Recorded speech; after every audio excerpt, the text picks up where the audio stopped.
What's up, everybody? Back to the race truck again. It is Thursday. We've got Sweet Brown right there done. Mini truck is done. I gotta charge the front right air shock one more time. But kind of going backwards a little bit here. This sucks. So, all these bars I spent all this time on, I probably have 30, 45 minutes with each bar getting this super complicated coat. As you can see, all the angles and stuff like that. Probably 30, 45 minutes per. They gotta go away. The reason what we're gonna do is we're still gonna come off the top right there, but the bottom where it grabs there, we're now gonna move it to there. Longer tube.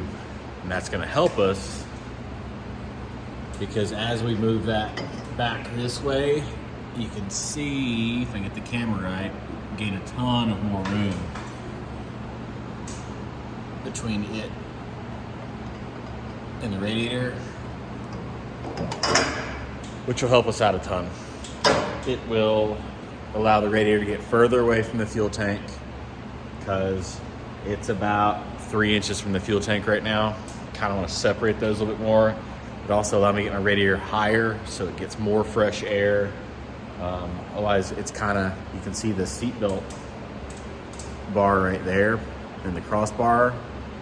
Imagine the seat sitting above that. So only about that much of the radiator, and then in the middle of it right here will be the only thing that's getting air. So allows us to move the radiator higher. So we got to kind of cut some tacks and move some tubes and put some tubes over in the scrap area. We'll use them again for something else and make more tubes. But that's how it goes sometimes. It's just going to work out better in the long run. So let's get at it. Also, if you guys follow us on Instagram, Radflow came through with the goodies. So those are my rears. The fronts are in the box below it there. So this is all the rear stuff. It's 16-inch travel coilovers. The rear, we're doing 4-inch travel bump stops. Massive suckers. Obviously remote reservoirs. I believe it's 24 or 26-inch long reservoir hoses, so we can mount the reservoirs to a different location. And the front's pretty much the same setup. 2.5-inch coilovers, massive reservoirs. I think the lines on those are 10 inches, and the front bumps are only 3 inches because the rear is going to have so much travel. The front, not so much, so we're not really worried about that too much there. But yeah, awesome to have that. There was some miscommunication between me and Radflow on springs, so the springs are on the way now. But yeah, it's rolling.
All right, all cleaned up like it never happened, and we just didn't spend about 2 hours doing all that. So, luckily I can reuse this mount. I just need to cut the 2 tacks on each side off. This can still be the top mount. I can still use my triangles. They'll just get located somewhere else. All right, so it's about lunchtime now. I had to take about an hour break to do a goose gear plate install on a 4Runner.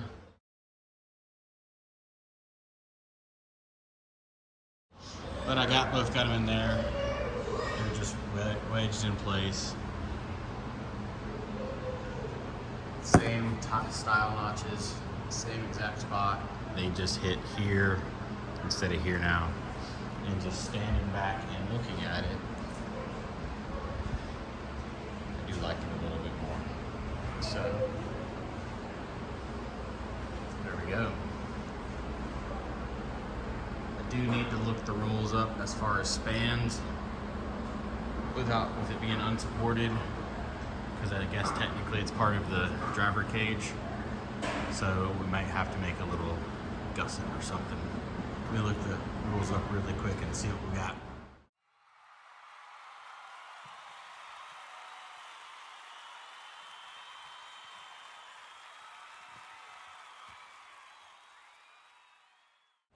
All right, so the same bracket that we cut off earlier, redone in place. See how much higher the radiator is sitting, just of how much I've had to space it before. It was sitting on just that block last time. Now we have that. It was a lot more work for that little bit of clearance, but up here, I have almost an inch, so that's awesome. And I did test it. I can pull the radiator now out the side right here, out of this hole right here, and I don't have to take the fuel tank out. Awesome. All right, it is now like 3:30, I think. Showing you that already. Spent some time taking measurements and stuff like that, and this is what I've drawn up. That right there will be our lower radiator mount. Once it gets done cutting, I'll show you what that guy is going to be. There you go. That bracket sits on the back there. It hinges up, welded to the bottom bracket there. Bolt comes up through the slotted hole to the tab we just made with a nut and washer that squeezes together, squeezes the radiator up into the solid upper mount. Yay. And I'm gonna head and did a little pre-thinking here. I've got holes here. I need to change the tip of my plasma cutter. I just noticed that.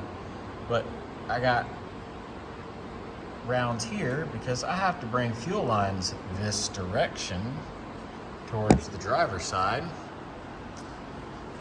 One easy way to hold them up out of the way, and then those holes right there for the zip ties to hold it up, and then we'll put a piece of edge guard all along that so it doesn't cut into it.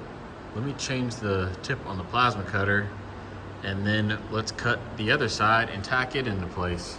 All right, so that's the end of the day today. It's 4:45, time for me to get out of here, but we got it in. So radiator mounts are done, gas tank obviously out. That's an operation. I have to flip it up on its side while it's in there, then rotate it up, rotate it 90 more degrees, and then it weaves out in the triangle right here. Yeah, that took a few minutes to figure out the operation of that. So, but it comes out.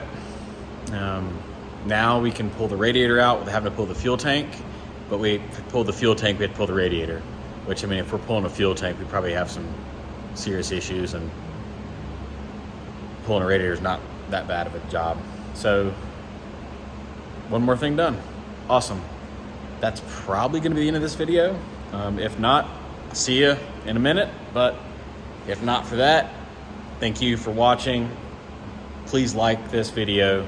It helps a ton. I'm getting about 200 views per video and I'm only getting like 10 likes. Please like, just comment something. It bumps us up in like the suggested, and it just helps us out a ton. See you guys. Bye.